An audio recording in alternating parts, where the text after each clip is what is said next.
The town of Brenton Hollow had a silence that felt rehearsed. Every breeze, every creak of pier boards seemed part of a long-forgotten ritual. When Evan Miller drove back after 15 years away, the lake looked exactly as it had in his childhood, still, black, mirror flat. But it wasn't the same. Locals called it Meridian Lake, once a vacation spot, now mostly empty cabins. The drought last summer had exposed its cracked belly, and the townsfolk swore they saw shapes in the mud. Then the rain returned. The water rose again, swallowing what it shouldn't have. Evan rented a cabin on the northern rim to finish a photo series called Reflections of Home. He brought drones, lenses, and a quiet guilt about his sister Mara, who had drowned here when they were kids. On the first night, he stood at the dock, camera in hand. The air hummed. From the mist, the surface rippled once, as if someone had just slipped under. Morning brought a glare so bright it washed the trees into silver outlines. Evan launched his drone, watching the live feed on his phone. The camera skimmed the water. Nothing moved, until a pale shape flashed just beneath. He slowed the drone. Zoomed in. A woman's face looked up from the depths, motionless, eyes open, hair adrift like ink. Then static.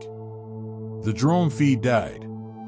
He blinked at the reflection in the screen, just his own face, pale and uncertain. When the feed returned, the water was empty. That night, he replayed the footage frame by frame. In the half-second before the static, her lips parted. He couldn't tell if it was a scream or a smile. At Rosie's Diner, the same four men who had occupied the counter since 1978 stared when Evan walked in. "You renting up north?" one asked. "Don't go swimming there. Folks say the lake don't like strangers no more." Rosie herself leaned close. "They dredged it twice last year. Found bones, old ones. Before the town even had records." Evan laughed nervously, chalking it up to small-town superstition. Still, he found himself buying extra locks for the cabin door that evening. When he returned, his front steps were wet, as though someone had stood there dripping. But it hadn't rained. The nights grew heavier, the air thick with the smell of metal and moss. Around midnight, Evan heard a soft knock from the dock outside, rhythmic, deliberate. He grabbed his flashlight. The beam cut across the lake, catching only mist. Then, a figure. A woman standing knee-deep in the shallows, hair trailing over her shoulders, her face blurred by the beam's tremor. "Hello," he called. She didn't move. He stepped closer, wood creaking underfoot. When he blinked, she was gone. Only concentric ripples spread outward, lapping against the dock. He didn't sleep that night. He only heard the water breathing. Days passed without sun. The sky stayed the color of tarnished glass. Evan tried to distract himself with work. He focused his lens on the lake, slow exposure shots, reflections, cloud textures. When he developed the images on his laptop that night, he froze. In every frame, behind his reflection, the same woman appeared, closer each time. By the final image, she was standing directly behind him. Her eyes were black water. His throat tightened. He turned toward the darkened window. A pale outline stared back from outside the glass. The power went out. He awoke to the sound of water sloshing against the cabin floor. The lake had risen, impossible inches overnight. His gear floated near the door. Outside, the dock was almost submerged. He stumbled out barefoot, shouting into the fog. "Mara?" The name slipped out before he realized. A voice answered, not from the shore, but from below.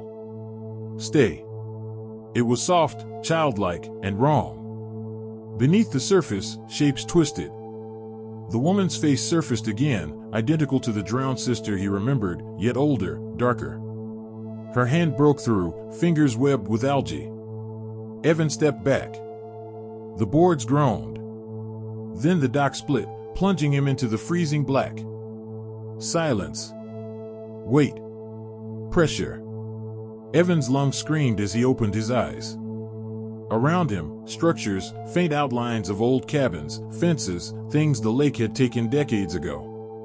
and among them, countless figures drifted. Their eyes glowed dimly, as if remembering light. The woman swam closer. She touched his face, gentle as forgiveness.